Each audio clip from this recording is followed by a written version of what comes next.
Good morning and a very, very happy morning. We are reading Practicing the Power of Now, written by Eckhart Tolle, and learning a various way of meditation and exercises to strengthening our life. And right now on page number 70, strengthening the immune system. So writer says, there is a simple, सीधा साधा एक तरीका है और powerful तरीका है self healing meditation का, जहाँ पे भी जब भी आप चाहें, जब महसूस करें कि आपको अपने इम्यून सिस्टम को बूस्ट करना है, तो आप इसे कर सकते हैं। और ये पर्टिकुलरली इफ़ेक्टिव है अगर आप फर्स्ट सिम्टम्स कोई ऑफ इलनेस, कोई भी बीमारी का अगर आपको पहला सिम्टम नज़र आ रहा है तो आप इसको करना चालू कर दें। लेकिन ये तब भी काम करता है जब ऑलरेडी कोई बीमारी हो चुकी है और आप इसे अगर बार बार फ्रीक्वेंट इंटरवल्स के ऊपर यूज़ करें, पूरे इंटेंस फोकस के साथ में। और ये ऑल्सो हेल्प करेगा आपको काउंटरएक्ट करने के लिए कि अगर कोई भी आपके एनर्जी फील्ड के अंदर, आपकी ऊर्जा में कोई भी नेगेटिविटी आ रही है, then also it is going to help you.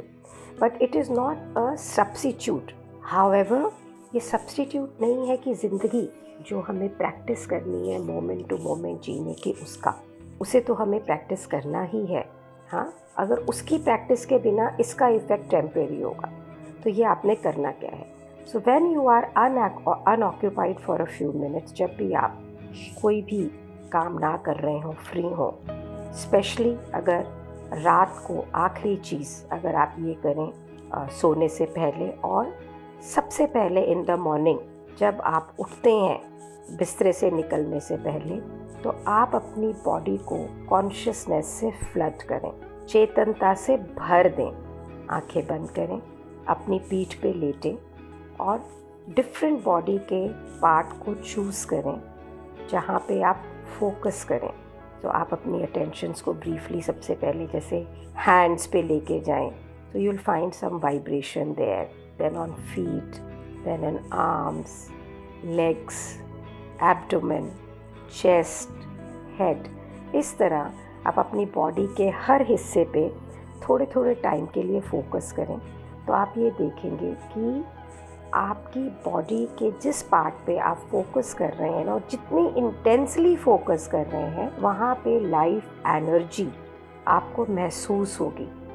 Her part पे तकरीबन 15 सेकेंड्स के लिए आप रुकें और फिर आप अपनी अटेंशन को रन थ्रू करें पूरी बॉडी में like a wave, few times from feet to head and head to feet. This time only take about minute और सो, कि 1 मिनट में नीचे से ऊपर चले गए, ऊपर से नीचे चले गए। एंड देन आप फील करें पूरी बॉडी को as a single field of energy, कि पूरी वाइब्रेशन आपकी बॉडी में हो रही है।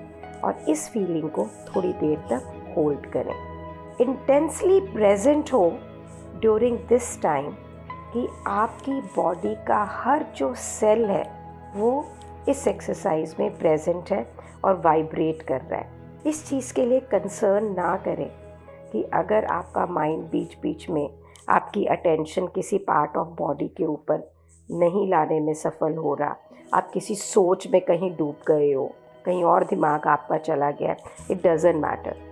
और as soon as you notice कि भी ऐसे हो रहा है, आप अपनी अटेंशन को रिटर्न करके वापस अपनी बॉडी पे ले आए। अगर आप ये देखिए तो ये एक विपश्यना का पूरा तरीका उसने बताया है, जिसको वो कहते हैं अपने इम्यून सिस्टम के लिए। वाइल विपश्यना में गोयनका जी इसे बहुत खूबसूरती से बोलते हैं कि हमारी बॉडी में हमारे पिछले जन्म के या इस इतने बरसों से जो हमने ज़िंदगी जी है, उसमें जितने भी इमोशनल अपहीवल्स हुए, नेगेटिव, पॉजिटिव, गुस्सा, ये हमारी बॉडी के सेल्स में रम जाता है।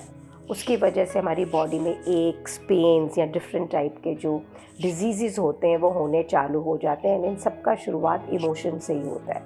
जिस समय हम विपश्यना में, ये बिल्कुल मैथडोलॉजिकली है, like you take your attention to your head and then head down, एक एक पार्ट में हम लेके नीचे तक जाते हैं, एक एक पेरुआ, एक एक सेल को वो बोलते हैं जीवंत करने के लिए। And believe me, In each cell of our body there is a capacity to think. They are all alive.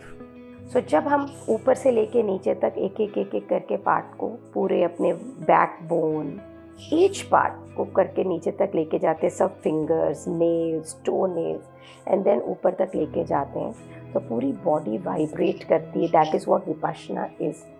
And then they tell you, जैसे इलेक्ट्रिसिटी होती है ना, बिजली, तो जैसे बिजली रन करती है ना, उस तरह से महसूस करें कि आप हेड से टो, टो से हेड, लेफ़्ट आर्म से राइट आर्म को, राइट आर्म से लेफ़्ट आर्म को, feet to arm, arm to feet. वो इस तरह से बोलते हैं कि आपकी पूरी बॉडी के अंदर जैसे बिजली की लहर दौड़ रही हो, आप अपने मन को दौड़ाएं.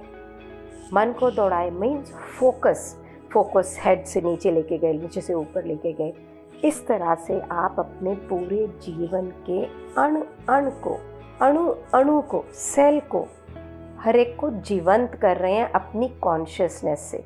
एंड ग्रेजुअली आप ये रियलाइज़ भी करेंगे कि कहीं कहीं किस बॉडी पार्ट में आपको किसी दिन बिल्कुल भी वाइब्रेशन नहीं होगी. उसे वो कहते हैं स्थूल संवेदनाएं, यानी वहाँ पे एनर्जी नहीं फील हो रही है, वहाँ के उस पार्ट के ऊपर आपको फिर फोकस करना है. एंड ग्रेजुअली वो भी डिज़ोल्व हो जाता है. And then they say there is no raga to it, there is no dvesha to it. Don't love it, don't hate it, stay in samata. कि जब आपके पास एनर्जी बहुत है तो आपको बहुत अच्छा लग रहा है, and it becomes a play, it becomes a game. It should not be so. और अगर किसी दिन आपकी बॉडी के अंदर उतनी एनर्जी नहीं पैदा हो रही है, तो आपको लग रहा है अरे ऐसे क्यों नहीं हो रहा, आज मेरी बॉडी ढीली क्यों हो रही है, आज मैं ऐसे क्यों फील कर रहा हूँ, सो डोंट फील द्वेष. लॉ ऑफ इम्परमानेंस को विपश्यना इस तरह से बहुत ही ब्यूटिफुली आपको एक्सपीरियंस कराता है. And that is the whole methodology of Vipassana. Being quiet and release your each cell of body of whatever. So the whole body becomes so alive in 10 days time. You are lighter, you are away from all your past thinkings and you are a new human being.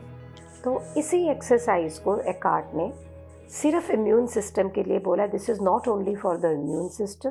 According to Vipassana it gives you a new life itself. यहाँ पे एक exercise Eckhart और बता रहे हैं, creative use of mind. This is on page number 72. कि अगर आपको अपने माइंड की सोच को किसी स्पेसिफिक पर्पस के लिए यूज़ करना है, तो आप उसे अपने इनर बॉडी के साथ में उसके कंजंक्शन में यूज़ करें. जब आप ऐसा करते हैं तभी आप कॉन्शियसनेस को यूज़ कर पाएंगे बिना किसी सोच के, और अपनी माइंड को क्रिएटिवली यूज़ करेंगे. और easiest way to enter this state, ऐसी अवस्था में एंटर करने के लिए the easiest way is through your body. कि आप अपने बॉडी के थ्रू माइंड को यूज़ करें. तो जब भी आपको कोई आंसर चाहिए, कोई सोल्यूशन चाहिए, या कोई क्रिएटिव आइडिया उसकी ज़रूरत है, तो आप कुछ क्षणों के लिए सोचना बंद करें और अपना पूरा अटेंशन बॉडी के इनर एनर्जी फील्ड, ऊर्जा पे लेकर आएं और अवेयर हो उस स्टिलनेस के लिए, स्थिरता के लिए. मीन्स इस समय आप कुछ सोच नहीं रहे हैं. और अब जब आप सोचना चालू करें टू गेट द आंसर और the solution, this is going to be fresh, this is going to be creative. और किसी भी थॉट एक्टिविटी में इस आदत को बनाएं कि आप कुछ मिनट्स के लिए सोचें और फिर अपनी बॉडी के inner listening, inner stillness, you know, it's a kind of that you start listening to your body, start listening to your inner stillness, then move back to thinking and then move in. So वो कहते हैं, you could say कि सिर्फ आप अपने head से ना सोचें, आप अपनी पूरी whole body से सोचें. So what is he trying to really tell us? He's trying to tell us basically कि be in touch with your being. और बीइंग माइंड में नहीं है, बीइंग आपकी स्पिरिट, अध्यात्म यहाँ पे, that is there and which resides in your body, is using this body as an anchor, you know, as a channel. तो this is what he's trying to say कि when you are looking at solutions, creativity, some kind of a samadhan, at that time use your brain to think, but before that come into your being, come into yourself Come into your original and who you are. प्रभु का प्रभुत्व, universe का हिस्सा. You are the I am. So when you are experiencing yourself, then you think that you are thinking with a universal capacity.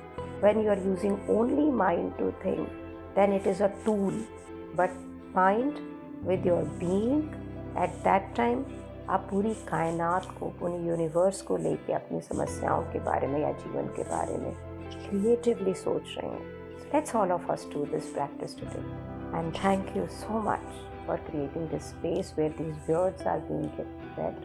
And it's creating another level of consciousness for all of us. Thank you so much for being in my life. Thank you so much.